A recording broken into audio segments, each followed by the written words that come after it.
Hello YouTube, and today I will be showing you how to create a simple design using CSS, otherwise known as Cascading Style Sheet. Now, there are two different styles you can use. There's inline, which is when you have your CSS directly in the head, right there, or you can do external, which is basically just make a link to your style sheet and it displays it still. It doesn't show it in the source, you have to click a link in order to get to that page. But yeah, so for this tutorial's purpose, I will be doing inline CSS. I've already prepared some CSS, and I'll just explain it as I paste it. So for the body tag, I will be making the background color green, and the border on the bottom will be 3 pixels. It'll be dashed and black. The same goes for the left. I'll be making a border.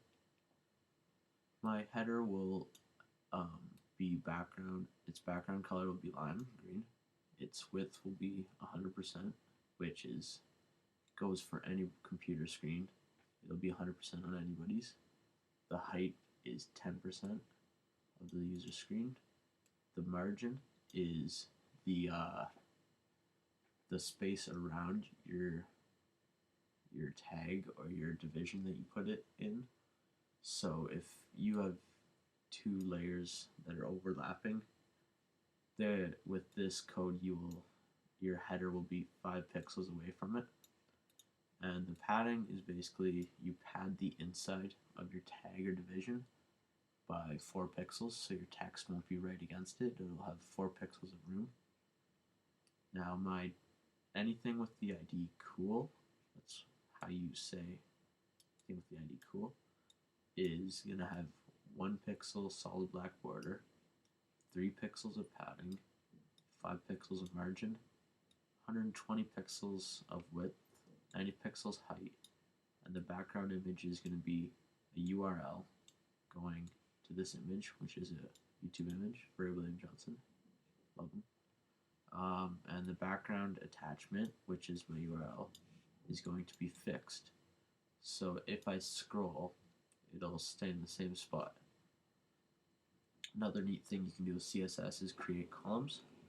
So basically, I have my column 1. It'll float left, so it'll be on the left side of the screen. Its width is 30%, and I gave it 4 pixels of padding. Now my column 2, it floats right, so on the other side, it's 68% and 4% padding. Now the reason I don't add them up to 30% is because with the padding, that will make it over 100%, and the 2 divisions will overlap, causing one division, usually the last one that's in the code, to be on the bottom. It just doesn't look good. So at the moment, you'll just see my body because that's all I have right now. And that's so cool over there.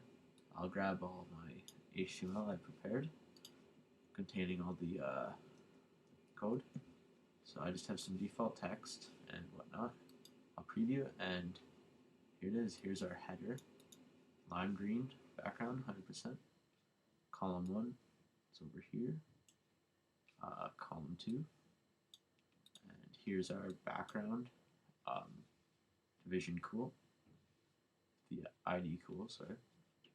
Now, another cool thing you can do with CSS is you can change it so when the user does different stuff on whatever you styled, it'll change.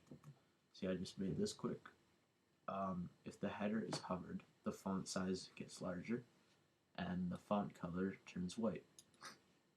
And when the header is active, the background color changes to blue. So now, go over, nothing else really changed. Well, nothing else did change until I hover over the header. Notice the font gets larger and white. And to make it active, you have to click it. It changes blue. Now this is a lot more simpler. You use background images. When you click it, it changes. Great for menus. Yeah, it's just CSS can do a lot of stuff. And And when you do the background image, notice how I can't click it, save the image. It's kind of hard when they have to go into your source and find that link again. So it's a little more secure, but not overly. So yeah, here's a simple CSS tutorial on how to create your own style. I will eventually create a more advanced one with a better template if you guys really want it. Alright, peace.